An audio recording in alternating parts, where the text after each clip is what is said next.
न तत्र सूर्यो भाति न चन्द्रतारकम् नेमा विद्युतो भान्ति कुतोऽयमग्निः तमेव भान्तमनुभाति सर्वम् तस्य भासा सर्वमिदं विभाति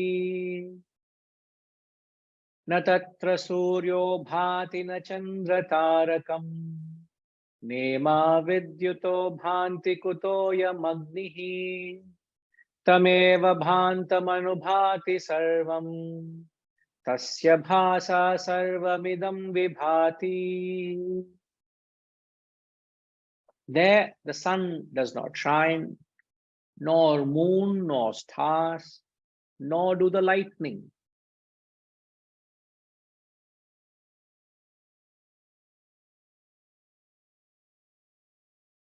How can this fire?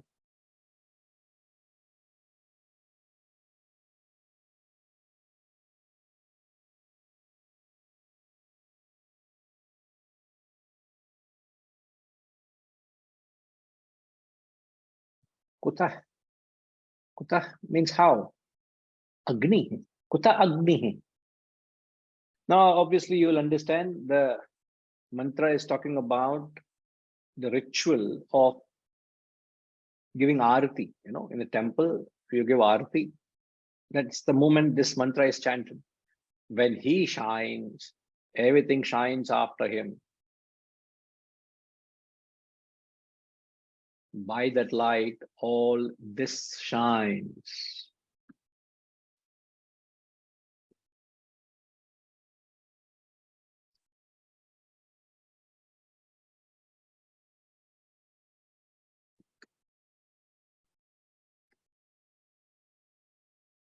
So, a very, very famous mantra.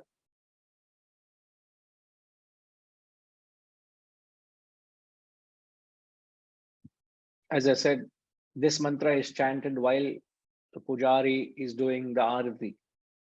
In the sanctum sanctorum, the pujari, when he takes that camphor, he lights the camphor and the audience only has darshan of the Lord, because the rest of the temple is very well lit for the people to come to the Lord to have darshan. Imagine the entire temple is in darkness. You will not be able to enjoy the experience.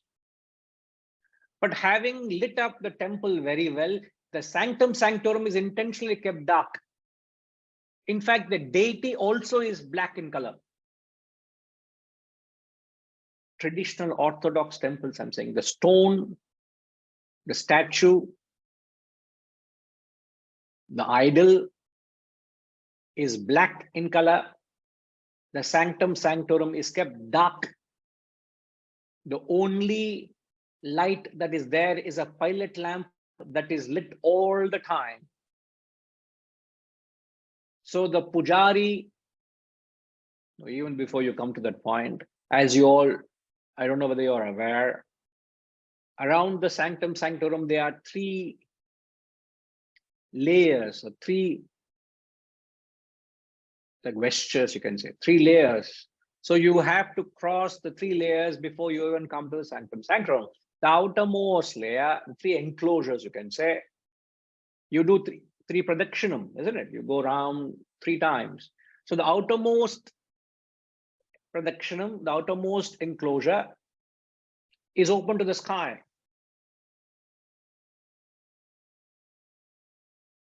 UK, can you tell me why is the outermost?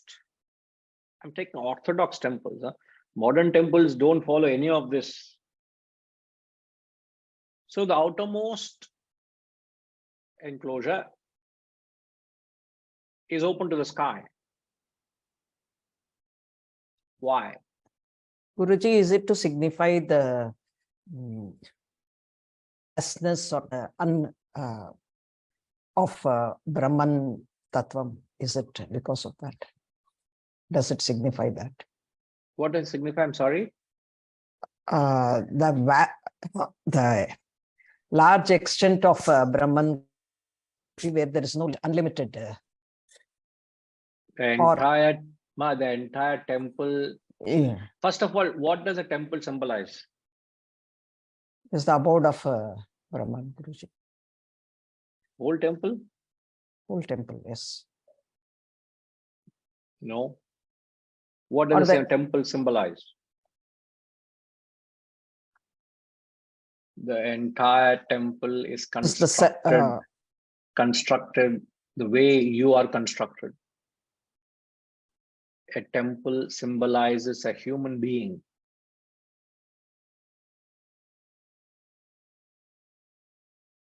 Amazing. Those who thought hundreds of years ago, when they conceived a temple,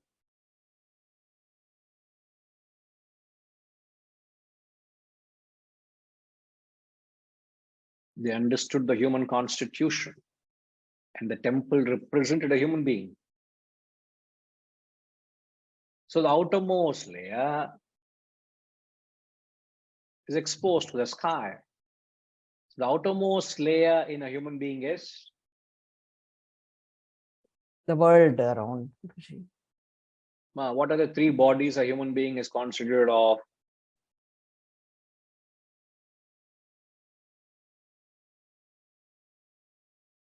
Asking you questions are making you think. That's important. So what a human being is constituted of three layers. What are the three layers a human being is constituted of?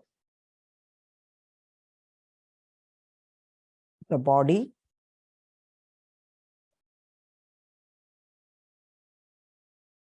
What are the three bodies?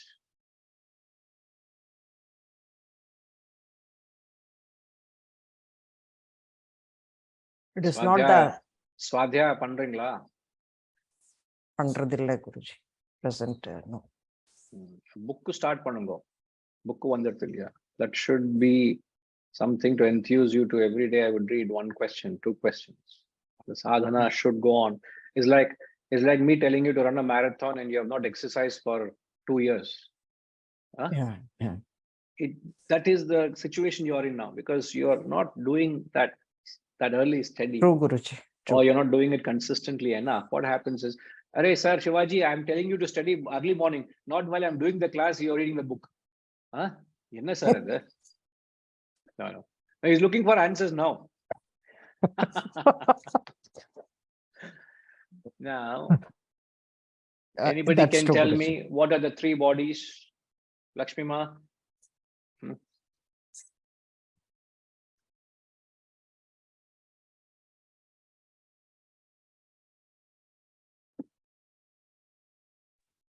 Body, mind, intellect. They are not the three bodies. A human being has got a body, mind, intellect. How do you describe the three bodies?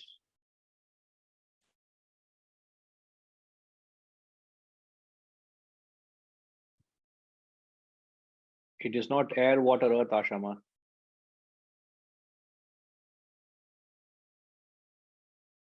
Three bodies.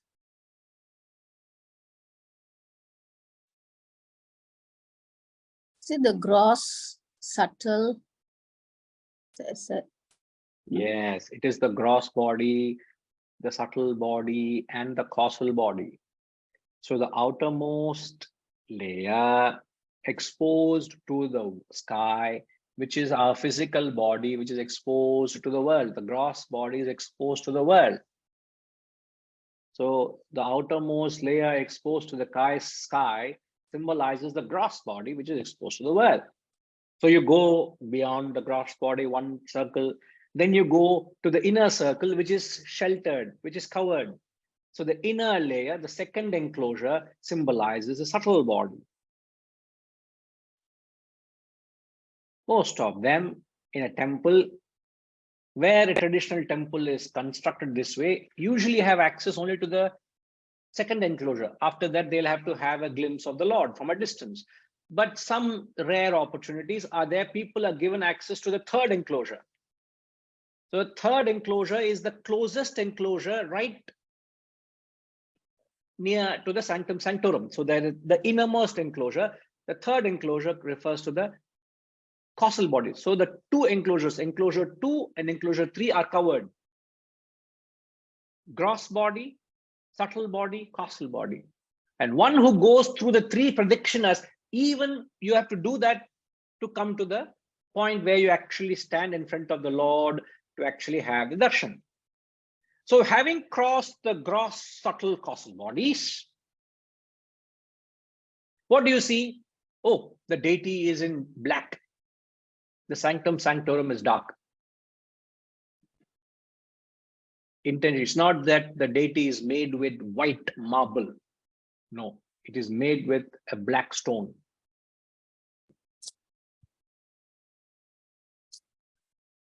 So the deity is in black. The sanctum sanctorum is left dark, only to convey the very core of the temple, which is the deity or the idol, symbolizing the self within you is unknown to you, is not seen. You have not seen the self. You do not know the self. You're ignorant of your own self. You have not seen it. You cannot see it because it is dark, unknown to you. Just to convey that point, they do it. And you go to some temples, you go to some ISKCON temples, you'll have to wear shades and go inside.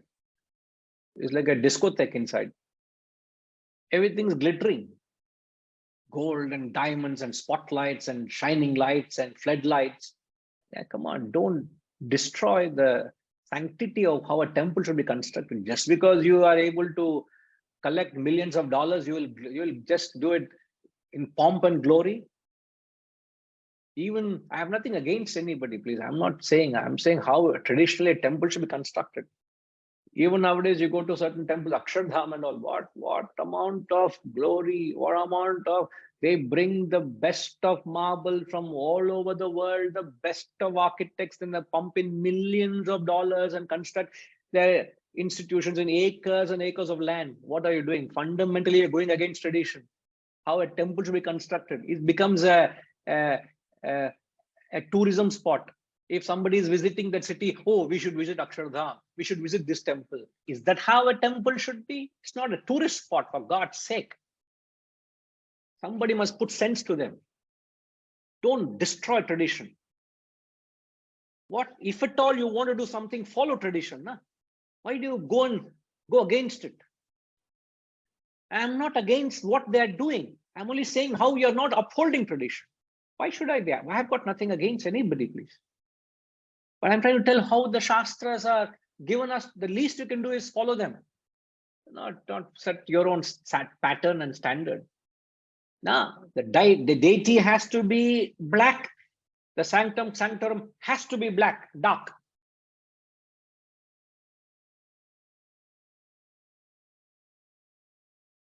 And as I said, there is a pilot lamp that is constantly burning. So the pilot lamp that is lit in the sanctum sanctorum, the pilot lamp which is very close to the deity. What is the pilot lamp?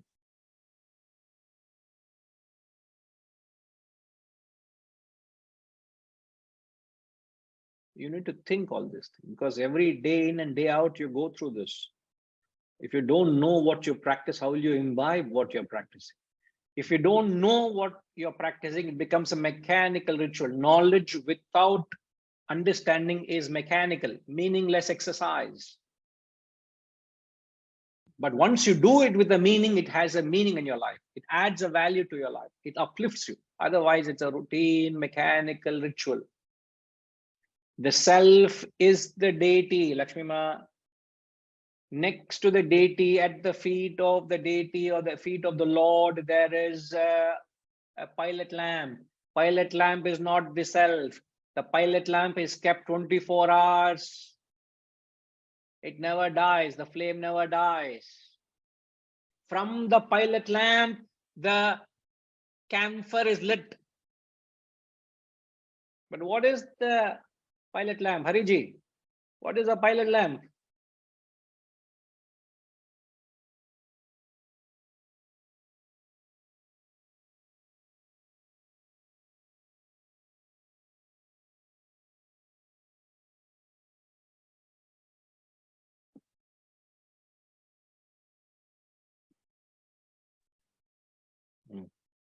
The lamp is the intellect, constant.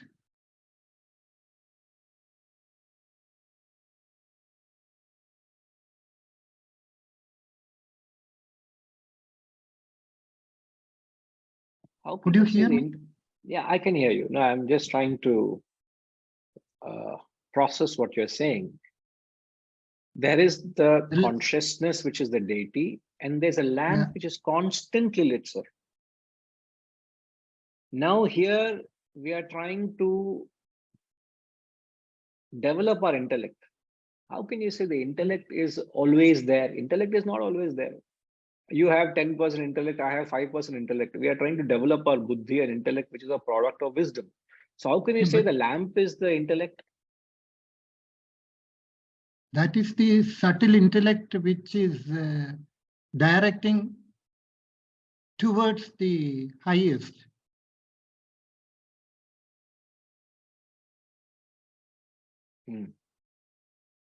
You see, when you say intellect, you have to be clear, no? What intellect you mean? Yeah, subtle intellect which is transcendental and always towards the north. In fact, I mean, would towards say the mariner's compass. sir, subtle intellect doesn't. Subtle intellect in you may be weak. It may be mild in me. It may be strong in other. But the conscience is the same in all. Conscience. Yeah. So there is a difference between subtle intellect and conscience, Yeah, right? true. Yeah. So the pilot lamp could be first interpretation, could be the conscience, which is ever pointing towards the reality, Mariner's compass. like a mariner's compass. Okay. Thank you, sir. The first interpretation is the conscience. It is different from the subtle intellect. Even though conscience is an aspect of subtle intellect, it is different. Conscience is that which constantly points towards the reality. So the lamp which is lit gives you a glimpse. You get an outer form of the reality. Like when you follow the conscience, it directs you, it guides you, it takes you towards the self. It doesn't give you a clear picture because you're not yet attained the self. But with that pilot lamp actually is good enough to give you a glimpse of the Lord. Without the pilot lamp, the sanctum sanctorum is totally dark. Nothing is seen. But the conscience is the only glimmer of hope that will take you to the transcendental. If you don't hold on to the conscience, it's lost, it's gone. You're lost in the perceptions and emotions and thoughts. You're lost in the world. There's nothing that will take you to the higher. You're lost in the world.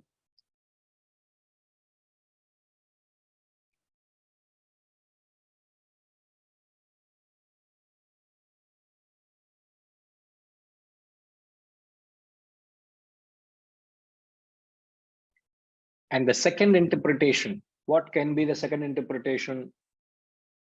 Siddharamanji, any thought?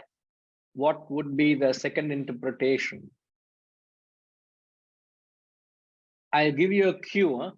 The clue is the pujari burns the camphor with that lamp.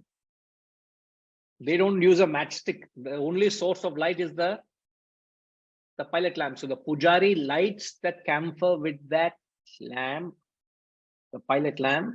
So he borrows the light from the pilot lamp, and the result is the camphor gets burnt. Now, connection to that, what is the pilot lamp?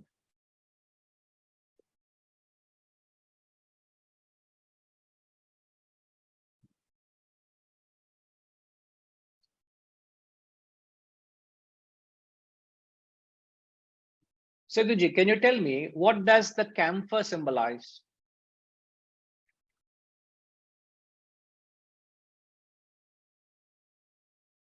So the camphor symbolizes the vasanas. So when the vasanas are burnt, that is when you have the darshan of the Lord, isn't it?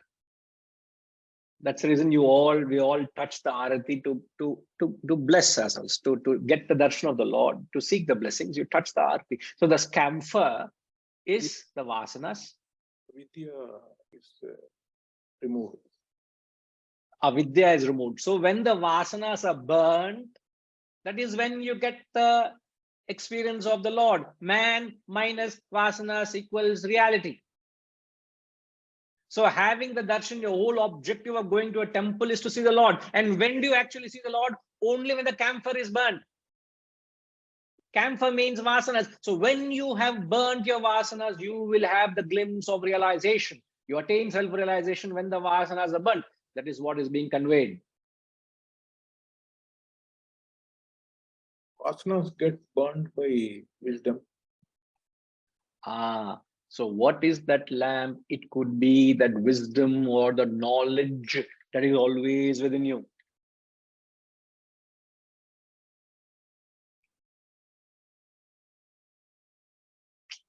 So one interpretation is the pilot lamp refers to the conscience, which represents the consciousness, the deity, the idol. The second is the knowledge. You don't have to borrow that knowledge from anywhere else. The knowledge is always within you. The wisdom is always within you. What you're removing is the avidya.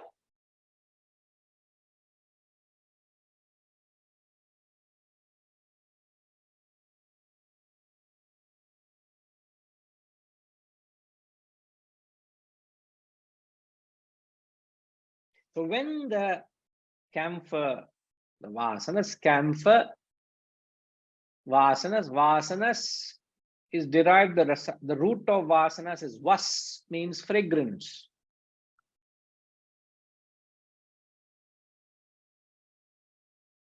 So when you consolidate fragrance, you get camphor, solid camphor. In fact, purest sample of camphor, if you ever experience it, if it's exposed to air, it actually volatilizes. It evaporates because it's pure. But impure sample of camphor doesn't burn in fire also. Nowadays, the sample of camphor is very impure. It's all dirt in it. It looks like camphor. It's not camphor. Amitama, have you ever experienced purest sample of camphor evaporating into thin air? I don't think so, sir. I think it's all been the adulterated one. Absolutely. So, but the purest sample of camphor evaporates. So what is camphor? It is consolidated fragrance. If I give you a stone of your perfume, like even if a perfume bottle, if you don't put the lid, what happens? The perfume evaporates, isn't it? But imagine if I have to consolidate that liquid perfume into a solid and give you as a rock. And if you leave it, take it outside the box and leave it, it evaporates, something like that. Now, what you notice when the camphor is being lit, what do you notice? Yes, Amitama, what do you notice? There'll be smoke, sir. There is smoke. And what does the smoke symbolize? Burning of our vasana. The vasana is Exhausting. is camphor. From the camphor which is burnt emanates smoke. So what does smoke symbolize? Amazing. I'm just trying to analyze the periphery aspect. The ritual is so elaborate and so vast. It's a study by itself. But the smoke that arises when the vasana burns is Ignorance. the ego. The ego. The ego that you have been asserting all the while starts going away, starts disappearing. There is no more vasanas. There is no more ego. And that's when you get the glimpse of the Lord. Not till then. Now, all this is the symbolism of the ritual. Now, the context of the mantra is Na tatra suryo bhati na chandra tarakam Nema vidyuto bhanti kutoya magnihi. Neither the sun can shine, nor the stars can shine, nor the moon can shine, nor the lightning can shine. How can this camphor, man?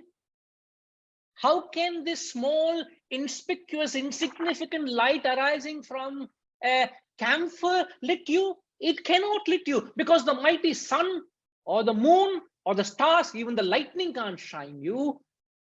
What am I? How can I be so arrogant to believe that this small camphor that is lit from that pilot lamp can enlighten you? So therefore, the pujari, while he is doing the puja, he is supposed to mutter this particular mantra, which appears in fact more than once. It appears even in the Kathopanishad, very, very oft quoted mantra. Neither the pujari understands what is chanting. Obviously, those who are having the darshan don't understand what's going on. Now you understand the significance. All luminaries only reflect him. So the light that you see in the sun, the light coming from the moon, and the distant stars, and the lightning are only reflections of his light. All the original light is from Brahman. Everything else are only reflections, man. Don't be awed by the stars and the moons and the flying stars. Somewhere in Alaska, people go all the way to see flying stars. There is no flying star. Don't be enamored, but some flying light in the sky. The real light is within you. The real source of light. It is the light of lights. Tameva bhantam anubhati sarvam. Anubhati, it only reflects. Tasya bhasa sarvamidam vibhati. Sarvamidam, all this. Tasya bhasa, of that light, everything illumines or shines because of that light. So don't get lost. Now, what is that final message from this mantra? So what is the Guru trying to tell us?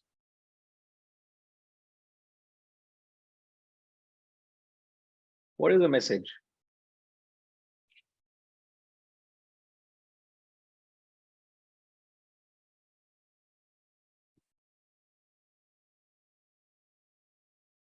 Very powerful messages coming our way here.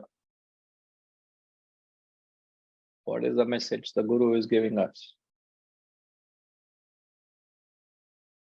Yes, Setuji.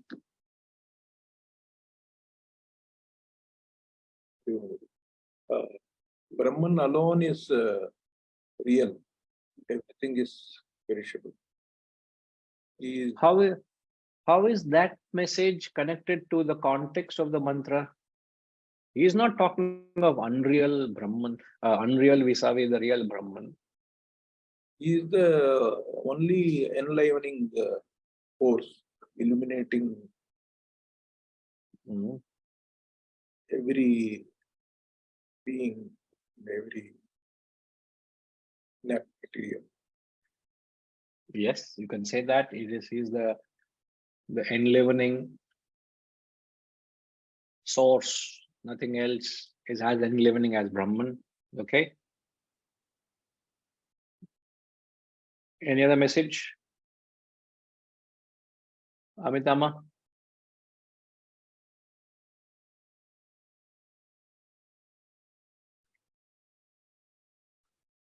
Yes, sir. So I said, go beyond the ritual. It's like discarding the pole and taking the leap to Brahman.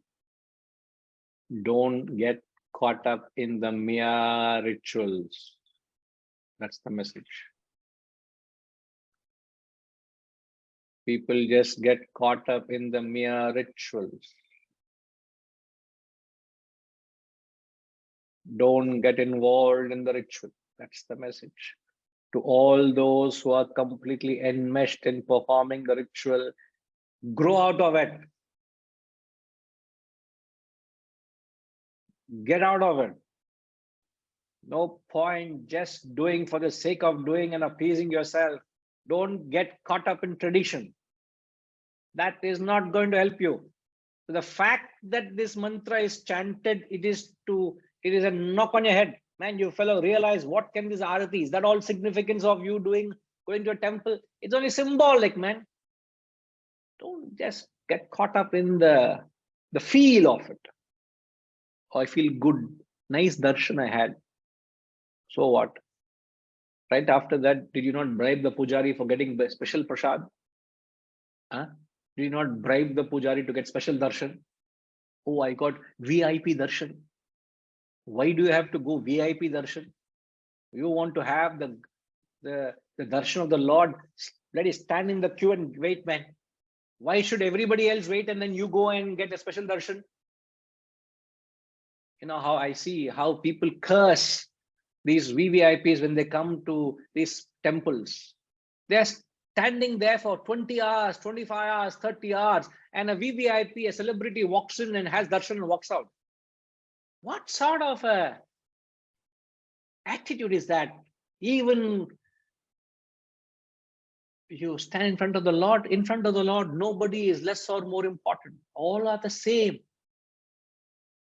Why should it be that way? Just because I'm able to throw a few more dollars, will I get a special treatment? It's not the way. That should not be the way.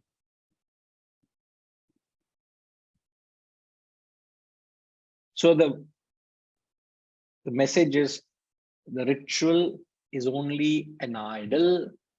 The objective is you must use the idol and get to the end, which is the ideal. The ideal is the knowledge. The idol is the ritual. The ideal is the symbolism behind it, at least in the context. Absolute ideal is realization, but relatively the ideal is a ritual. So while I'm performing the ritual day in and day out, while I go to a temple and experience this tradition, I must be enlightened of the symbolism behind it and draw a deeper understanding right from the way the temple is constructed. As I said, the outermost is export, symbolizes the gross body, and then the subtle body, and the causal body, and the sanctum sanctorum, and the sanctum sanctorum. The deity is kept dark. The deity is black in color, the sanctum sanctorum dark. There is that pilot lamp, there is that camphor, there is that smoke, there is that chant, there is that. So everything must remind you of something. But if it doesn't remind you, you're caught up in the ritual by itself as an end in itself. And it is the job of the pujari to enlighten you. The current day pujaris are themselves most ignorant people. They are just from morning to night, they're just muttering. Other day, I had visited one of famous places of, it's become a tourism place. That's all I will say. Everybody coming to Hyderabad say, I must visit that. So I also, some visitors came and I took them there. It was my first visit there also. Don't ask me where. Huh? I will not say that. That's top secret. You want to find out, you can Google and find out what are the top places to visit in Hyderabad. It'll be there. And I saw the young kids sitting there, and you know what they were doing? They were muttering and by-hearting the various Vedic mantras. And typically when you by-heart, what you do, Pushpama? They keep doing this. I don't know, have you noticed it? Why do they do Pushpama like that?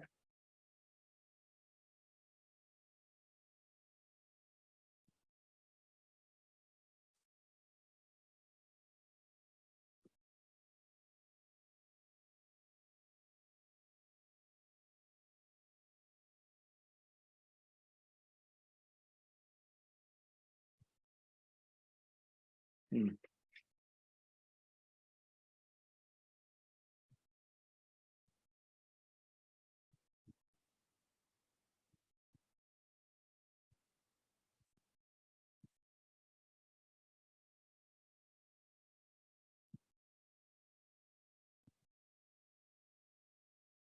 No issues, but don't worry. Maybe you can type your comment. Sinha, are you there? Guruji, to get the feeling of that pure thoughts in that mind, in their minds. Oh, so if you do go up and down, you get pure thoughts in your mind, is it? I didn't know that. So I No, will by also start. chanting. So the by whole cha- class. No, my question was, why do they do go up and down? So I'll also keep talking and doing like this whole class. No. By chanting, I mean. Guruji. No. These young kids. Sinha, were you not there with me as a proof testimony to that? We saw them sitting and chanting these mantras, various verses. They are learning so that they become pujari someday, so they'll be able to mutter the prayers and all the various chants. So when you call them for various yajnas or yagas or pujas, they'll be able to mutter them. But is there anybody helping them decode what these verses mean, what they simply imply, what is the significance? I don't know. They're just muttering by hearting. Mechanically, they by heart. No, I know that because one of the reasons, not the only reason, one of the reasons my guru used to say, when I went to the ashram, he said, I took you because I could chant the Vishnu Sahasranama. At the age of 10, I could rattle off the Vishnu Sahasranama. Even now I can chant. Sahasra is 1,000 names of Lord Vishnu. I can chant it. But when I learned it, I didn't know what it meant. Even now, if you ask me, have I decoded every word of praise of Lord Vishnu and what it means? I don't know, but I can perhaps throw some light on it if I apply myself. If they learn from that age only, they can get. Guruji. That's why. Yes, that age only they'll get. But my point is they'll remain that way only rest of their lives. If you do not decode it, if you not go into the bowels of the Vedic literature, you will only be charmed by the exterior. That's what I'm saying. I'm not passing a sweeping statement. I'm saying there are majority of people who are charmed by the exterior of the literature, which is the Vedic chanting. So these institutions do that. I'm not blaming, I'm not pointing a finger. I'm only saying there is the exterior. And then comes like, yes, Ina? Can you, yeah.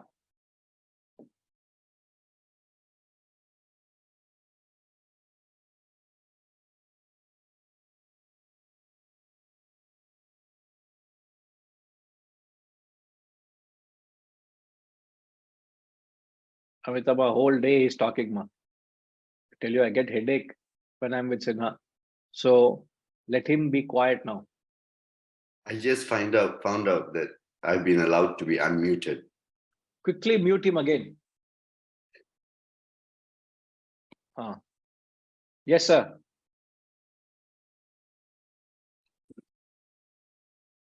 Sorry, I wasn't saying anything, Guruji.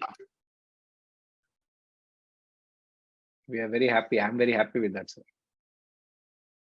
So no, I'm saying you noted that, didn't you? You know how they chant. Now, fair enough. Now the every mantra is known as in the Bhajoindam, we say it is known as a bouquet of flowers. In fact, those 31 mantras in the Bhajoindam are known as a Manjarika Stotra. A Manjarika Stotra means a bouquet of flowers. Now, when you take a flower or a mantra has three significant aspects to it. So the first is the exterior, then comes the inner, and then comes the essence. So first is when you look at a flower from a distance, what do you see? It has a literary beauty. It is beautiful.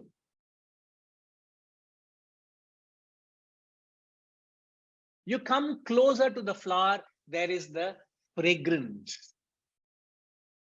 You go deep into the bowels of the flower, there is honey.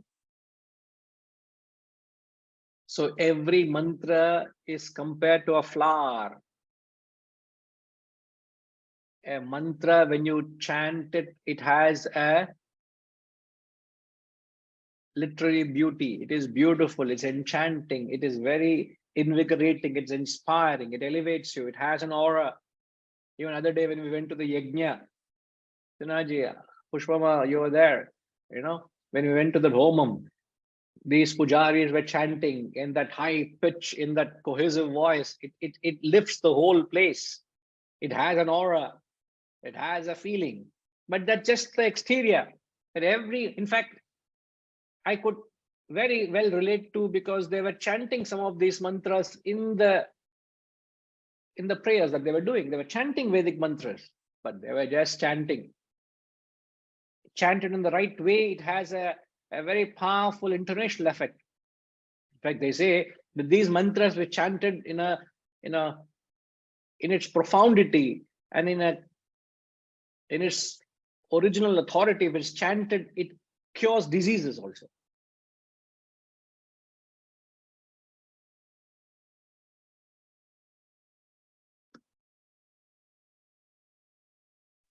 How does that work? It is subtle that controls the gross. So if your mind is elevated, like your physiological functions go haywire when your mind is agitated, isn't it? Your eating habits, your sleeping habits go haywire. So disease is only to the body. But when your mind in a prolonged exposure, when you elevate your mind even to the mere chant, it appeases the mind. Like, sir, if you hear to the sound of a conch or a bell in a temple, it has a certain resonance. If I were to take two pieces of rusted metal and start scratching them, it also produces sound. It has a certain effect or consequence on your mind and on your body. So the reverberance of these Vedic mantras is so profound that it attunes the mind, it calms the mind, it elevates the mind, and also and the subtle that controls the gross. So physiological functions also are more aligned, because the mind is more elevated, is calm. So when you're agitated, your breathing goes out of control. Your heartbeat goes out of control. Your physiological functions go out of control. And if it's done repetitively, it ends up as a disease, because you're abusing the body. You get it? And I'm sure there's more science to it. I'm not an authority on that. But those who studied it as a science, they say it even cures diseases. So I'm just referring to it. If somebody wants to explore further, it does. Yes, it has a certain vibrations. But that is just the exterior. You get closer to the flower, there's a fragrance. You go closer into these mantras, you start finding it has practical injunctions how you can live life. It helps you to resolve your predicaments, your challenges of life. But those who go deep into the bowels of the literature, they get the honey. And the honey of the verse or the mantra is Brahma Vidya, Atma Vidya. So all I'm saying is those who are involved in the mere literary beauty of the mantra know not that this mantra can take me to moksha, can give me Atma Vidya. That they know not. So there are different layers, the different stages people are just got caught up in. So what we are attempting is the fact that we spend so much time in trying to extract, it's just that we are getting to the essence. It's a lost art, I must say that. And I'm not saying we are only people doing it, but it's a lost art. It's a rarity that somebody is able to give this out in its unfalsified form. Tomorrow morning, you can hire a pujari, he'll come and chant these mantras. That is very easy. But to be able to get somebody to throw light and wisdom into what these mantras mean is not that easy.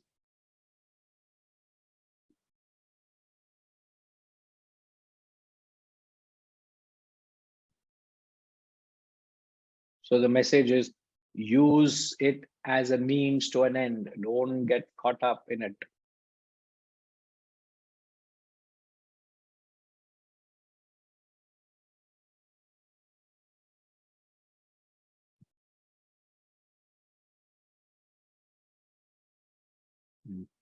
Very famous. Very, very famous. Take a note. It's oft quoted. Take a note of it. Please by heart it. Please keep chanting whenever you're doing your puja, your little puja at home. You chant it. So it reminds you of what the significance of this mantra is. Don't stop doing your rituals. Please carry on. You should never abandon them. Please perform your rituals, but understanding what you're doing it for. If your ritual can remind you of Brahman and moksha, why not? You should do it.